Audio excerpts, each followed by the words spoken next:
So converting a Kohler 141T engine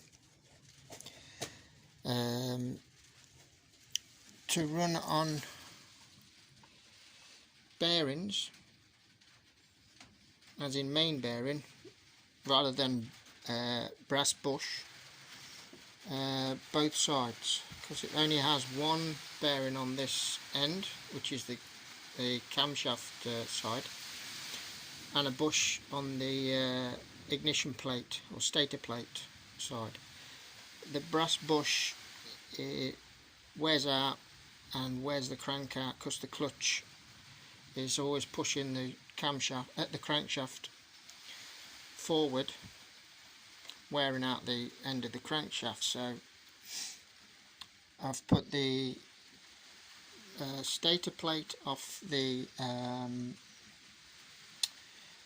garden tractor Cub Cadet 105, I think it was, and the plate is the same coil and same magneto. I've converted it, or will be at the minute. This is my test bed. I've converted it to the Nova ignition, pointsless ignition. So I'm doing away with the points and the condenser, and it says to wire it negative ground on the little sheet of tiny paper that you get. But yeah, you just cut the wire going to the points and condenser and connect that to the ground side of the Nova 2, and you should get spark. I wasn't getting any spark on the ground connection, so I've done a positive ground connection. So now it's on the positive side of the Nova, and we get spark.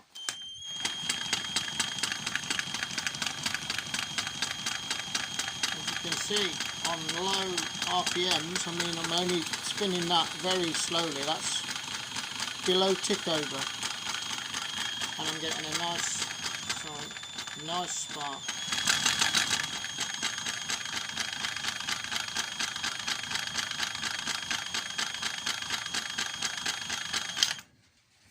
Nice spark there, but no spark on if you wire it negative ground.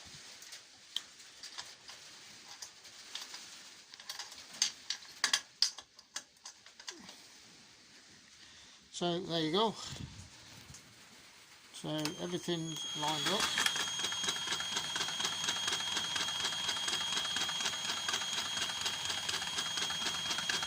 Good spark at low RPM.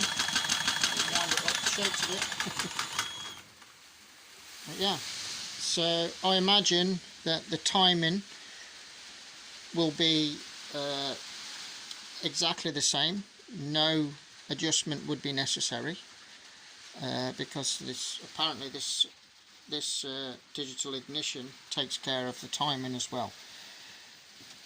As you can see, I've fitted the bearing, and the crank was worn. Let me put my light on. The crank was worn on the end, so I did have to shim. So in there is two 1mm shims, just to give me the clearance that I need, and for the magneto, because the crank was mushroomed at this side where it had been rubbing on the brass bush for donkeys. I do have the plate. If I can get past all this, I'll show you. A bit cramped in here because it's raining outside and I can't take the bikes out. I don't want to. So yeah, this is the old original stator plate. Sorry, this is the old original stator plate. I mean, you can see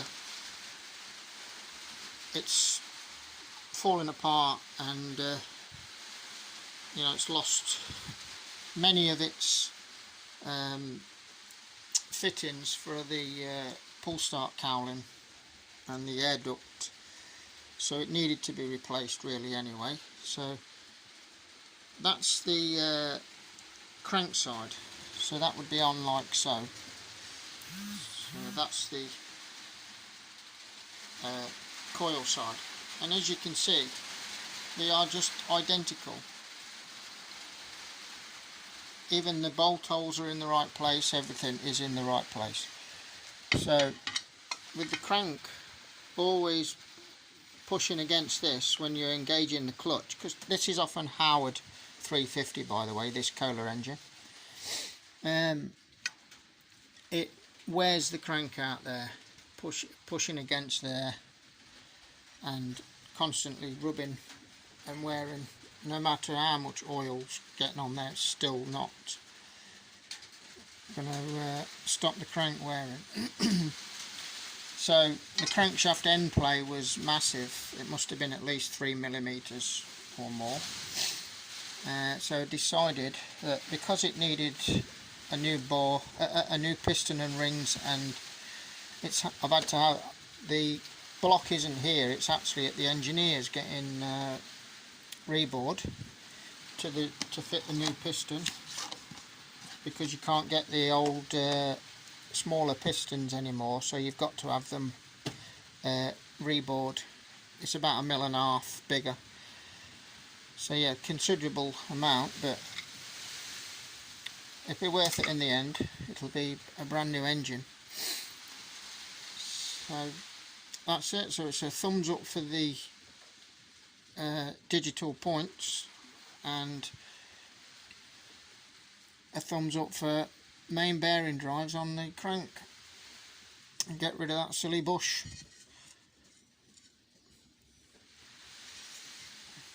And dodgy plate. That's scrap. So there you go. Over to ignition. Whoops. Don't want that getting wrapped around the crankshaft. Just pop that there. Get it to focus.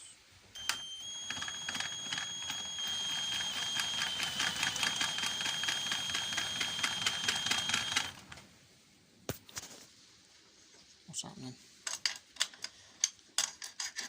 Bad ground.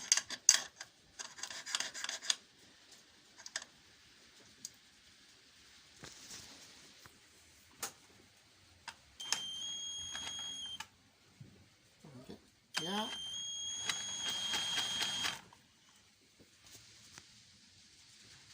Anyway, it works, so there you go.